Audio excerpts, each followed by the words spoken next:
the RV Advisor Podcast with your host, Tom Alexander. Get all the latest information, trends, advice from experts, stories from the road, and more in the world of recreational vehicles. Now, here's Tom. Hi, everybody. My name is Tom Alexander. Welcome to the RV Advisor Podcast. And today I am joined by the Perdues. It is Mike and Leanna Perdue. And where you guys calling from today? Where are you guys settled in? Today we're stationed in Lenoir, North Carolina. Lenoir, North Carolina. Okay, Lenoir. All right. Is that in the eastern part of the state, or are you in the mountains, or where is that exactly? It's like kind of west, isn't it? Yeah, it's about 50 miles west of Charlotte. Oh, okay. Okay, gotcha. Wow, so that is pretty far west. Okay, so it's near, not too far probably from the Tennessee border, but that's great. So is that sort of your home base in that area, or you're just traveling right now? Well, actually work brought us here. We met up with a client and upfitted his RV with solar and lithium this week. Oh, great. Well, that's perfect, because that leads us into the next line of conversation.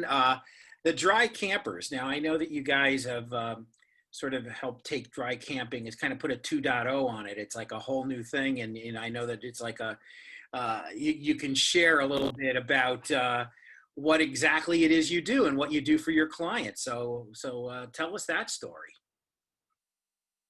Well, it basically starts with an interview phone call and I basically learn the style of camping that somebody wants to do, and then I customize a package that would include solar panels, lithium batteries, some hard equipment like inverters and solar charge controllers, and I make it so that whenever they don't want to be in an RV park and plug in and be tethered, they can go wherever they want and still, run the AC or, microwave, computers, televisions, and pretty much do whatever you want. And so is this kind of new territory for a lot of people? Like maybe they're not all that particularly familiar with this. It's just something that that you provide that maybe isn't readily available everywhere. Solar on RVs has been around for quite some time, but I take it to kind of a next level with the amount of power that I'm working with to be able to sustainably run an air conditioner or other heavy appliances. How long have you been doing this kind of work, Michael? That's a loaded question. So I've been in the electrical field for 25 years, and I've installed a lot of things over the years, and solar is a new chapter. Uh-huh. It's still electrical theory. It's a little bit different because you have to worry about placement of solar panels and shading and things like that, but overall, it still falls under electrical theory, and power is power, AC or DC, and it all follows a certain set of rules. Yeah. So essentially, he's been doing that kind of work for about 25 years or so, but he's been in the solar industry for about a year. Gotcha. Okay. So, well, yeah. So I know that solar has been something that, we've been hearing about since I was a kid. I've been hearing, like in the 70s, I was hearing all about solar power and everything, but it just really most recently has been really catching fire. No pun intended. But it's really something that people are really looking to do. And there's just more and more of it, and I hear about sustainable solutions and all those kinds of things, and it's become more common, I guess you could say, in our day-to-day lives and conversations. So obviously making the transition and working a lot with solar You must see a tremendous upside. You must see that trend moving in a positive way and on an uptick. Yes, absolutely. The need for people that do it is pretty high. I mean, I only know of maybe 5 or 6 guys in the country that travel to do it for RVs. Doing solar on an RV is a little bit different though than doing it in a house. On a house, you don't normally have a storage bank for collecting the sun and then using the stored energy whenever it's after hours. Right. So now let me ask you this. How long are you say you have a client there near Lenoir, where you are, in North Carolina. How long generally are you in a spot to do some work for a client and then move on? Is it like a week or more or less? Generally a week to 10 days.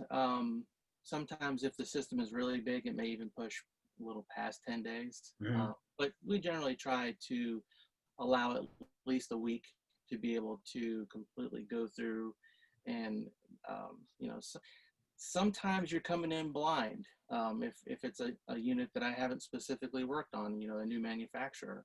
So I have to have a very quick learning curve to be able to, get things installed and still stay on time because there's somebody next. Right. Gotcha. Yeah. And is this primarily a two-person operation? The both of you, Mike and Leanna, or do you have some people on the periphery that sort of help out? Okay, so Leanna does help me on the jobs sometimes, but to make everything work, she handles a lot of the logistics, all of the logistics. I'm just basically the electrician that puts stuff in people's RVs. Yeah. He's the brain. Well, it certainly sounds like that work doesn't get done if you're right there alongside him, though, getting it all set up and all the business portion of the operation underway. We're speaking with Mike and Leanna Perdue, and they are from thedrycampers.com. We'll find out more about thedrycampers.com in just a moment. This is the RV Advisor Podcast. I'm Tom Alexander. We'll take a quick break. We'll see you in just a moment.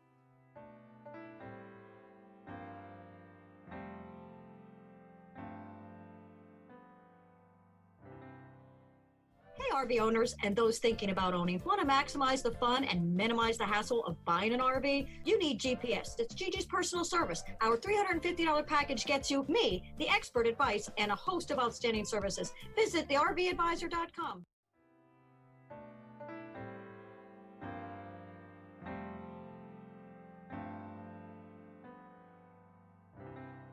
We are back on the RV Advisor Podcast. I'm Tom Alexander, and my guests are the Perdues. It is Mike and Leanna, and they're speaking to us today from Lenoir, North Carolina. And I have to admit, today's the first day I've heard of Lenoir, North Carolina, which is about, according to Michael, about some 50 miles west of Charlotte. Charlotte, I've heard of.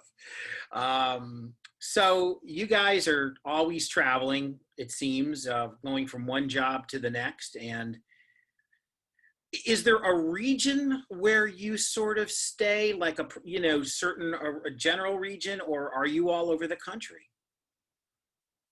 Depending on the job. Yeah. We're really all over the country. It really depends on where our clients are, because we are mobile. We try to make it as easy as possible. So if somebody can't come to us, then we'll come to them. But we do try to get kind of clusters so that it makes the job, the traveling, and all of that more worthwhile, of course. So next year, we're on the East Coast through the end of this year and into next year, and then our goal for next year is to travel out west, and then we're going to actually take the summer off next summer. We'll see. To Alaska. So that's kind of what our plans are. Oh, wow. Okay. So let me ask you, do you build in a little sort of R&R a day or so to kind of see the area you're in while you're on the gig. Okay, we're gonna, Tuesday through Friday, we're gonna work on this unit, but then Saturday and Sunday we're gonna chill out and see some places around here. Does that happen, or is it always just work mode? That's the goal, but it never seems to work out that way. We have yet to really see any places that we've actually visited. We know where almost every Lowe's or Home Depot is, and everywhere that we've been. Yeah, it's mainly work, yeah, Mike's in a work mode, but that's what we're there for. We're there for our clients, and so basically, I've kind of had to redo our little schedule a little bit for the fall and winter because we need some rest time. So we've built in a little bit of time with our families and things like that. So we'll get to have some good times up. Yeah. You're working too hard with it. When you pull into a town, the sign on Home Depot says "Welcome, Mike and Leanna." That's a that's a problem. And it's like overworking a little bit. That's funny, but it seems like you guys really have a very interesting plan of attack when you kind of go out there and do your thing, and I would imagine, like you said, you sort of have these clusters, right, Leanna? Like it's like, okay, you know what? The Smiths are in Lenore, and the Joneses are in Charlotte. So we're going to go here and we're going to go there. And then we have somebody in Nashville and whatever it is. And you kind of maybe book that cluster into a month or so, whatever. And then you've got places further south or further north. Is that kind of how it works? Like you kind of try to book them in the general region? We do. Somehow it ends up working out to our favor somehow or another. I don't really know how that works out, but it really does work out to where we don't have to do a lot of zigzagging. We do sometimes. Sometimes, but essentially we. One of the issues that recently happened was once we were done with our cluster, we were actually in Denver, Colorado. We had 4 days to get from Denver, Colorado to the other side of Pennsylvania in New Holland, PA. Wow. That was that's a schlep. That's a long ride. Wow. So, but you made it. We're trying to prevent that next year, though, from happening. So tell me about the drycampers.com. That's your website. What if I go there? What do I see? What's the why that is a destination, and what do you share on that site? Typically, you can get our schedule there. You can get our route of where we're going to be for the next. I think we have for at least the next 6 months on there. And then we have inquiries. This is where we get a lot of our business from. People will go to our website and they'll fill out a form so we can contact them directly. The goal is to actually have some projects to where, we'll have like pictures and, describing each system that he's done. Right now, we're only showcasing those on our YouTube channel, but it'll also take you there as well. And the YouTube channel is it also called The Dry Campers? Yes, everything is, that's our business name. And I guess we came up, it was a very generic business name for what we do. Yeah. And it was available. Yes, everything was available for that. So. That's great. Sometimes that comes as a surprise. It's like, well, this can't be available. Is it wow, hey, look, we got it. That does happen once in a while. Still, internet's been around a long time now, so you just never know. But I'm looking at a photo here on your site, and you got your two dogs. It's Daisy and Lucy that come. I'm assuming, obviously, they come along to inspect the good work that you do, Mike, and make sure everything's in order, right? They are very tough critics. They are, huh?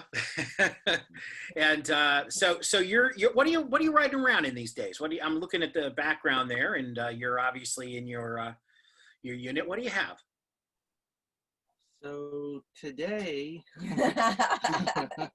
Oh, there's one per. I think Is there that's one per what it day is. for the week? Is that how that works? You just happened to catch us on the right day. Yeah. Okay. So literally this weekend, tomorrow we'll be traveling in a 34-foot triple axle Airstream Classic with a slide, which is very Not unusual. what we're traveling in today, though.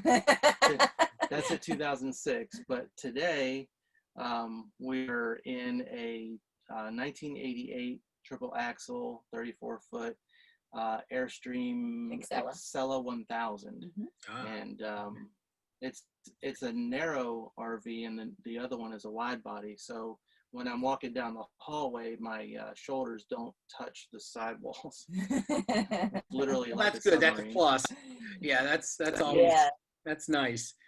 Airstream is look, it's a legendary brand, and it just, it's been around for a long time, and it just, I think a lot of times when people who don't even RV at all think of an RV or a trailer or something, they know that sort of chrome silver Airstream look that's been around, and it's like been in photos and movies and TV shows forever. So it's kind of cool. Is that your preferred? Is Airstream like your go-to? No. No? Okay. Yeah, we actually always said that we would never have a travel trailer, but specifically an Airstream, because I was like, I don't think I could live in that. But clearly I can, because we've done it. But the real goal is to, well, it's because we travel so much. It is literally the easiest thing in the world to hitch up and pull the feet up and go down the road. They're just a miniature tank, extremely well built, really strong, streamlined, good for gas. Well, and because of his work, we needed to trade in kind of, do a different kind of take on it, to where we did have a travel trailer, because everything all of his tools and everything is in the back of his truck. Mm-hmm. So, and we had a fifth wheel previously, so that didn't work out too well. Yeah. Wow. Right. Of course. So, all right, well, that's great. So then you've found something that works, and no point in, moving on from that. It's a good idea to stick with what works, I guess. So you're, and do you find that you ever have a situation where you're just traveling in the truck and you go to a place and they have something there for you that to stay in, or do you always have your unit with you? No, we always have our house behind us. Yeah. This is our house. Yep. We travel full time. Yep. Gotcha. Okay. I know that I've talked we've had a couple folks on where they have I guess they're in some sort of a network where they do work for people, and the mobile homes or RVs or whatever are there on site for them, and then they just drive, and then that's their place for the night, which is that's also an interesting kind of model. But of course they're full. They also are, they have their own RVs when they go camping, but when they're going to do business, they have a whole thing set up, it's an interesting thing. You never know what you're going to run into. One more time, let the folks know where they can track you down. Yeah, absolutely. So it's www.thedrycampers.com, or also 727-DRY-CAMP is our phone number. Great. Wow, that works out too. Man, you guys got it figured out. 727-DRY-CAMP. 727-DRY-CAMP. So we'll make sure that anybody who's interested in this new advent of solar, let's put it this way, a new kind of solar, advanced technology that Mike Perdue does, by all means, now you know where you can find them. And it's 727-CAMP, and the Dry Campers, I should say 727-DRY-CAMP, that's it. And thedrycampers.com is their website. Well, folks, we really enjoyed speaking with you, and continued success with everything you do, and your adventures as well. Do you have any vacation time built in here? Well, you said you're shooting for next summer. You're booked through April, but you're shooting for next summer to take some time, well deserved, I might add, time off. Yes, absolutely. Yeah, we've got a couple of little, weeks off here and there, but it's mostly business. Yeah. All right. That's okay. That's good too. Well, thank you so much, Produce. Thanks a lot, and stay safe and stay well, and safe travels. Thank you so Thank you much. very Thank you for much. having us on. Yes, thank you. It is Mike and Leanna Purdue from thedrycampers.com. This is the RV Advisor Podcast. I'm Tom Alexander. Thanks for listening. Thanks for watching. We'll see you next time. So long, everybody.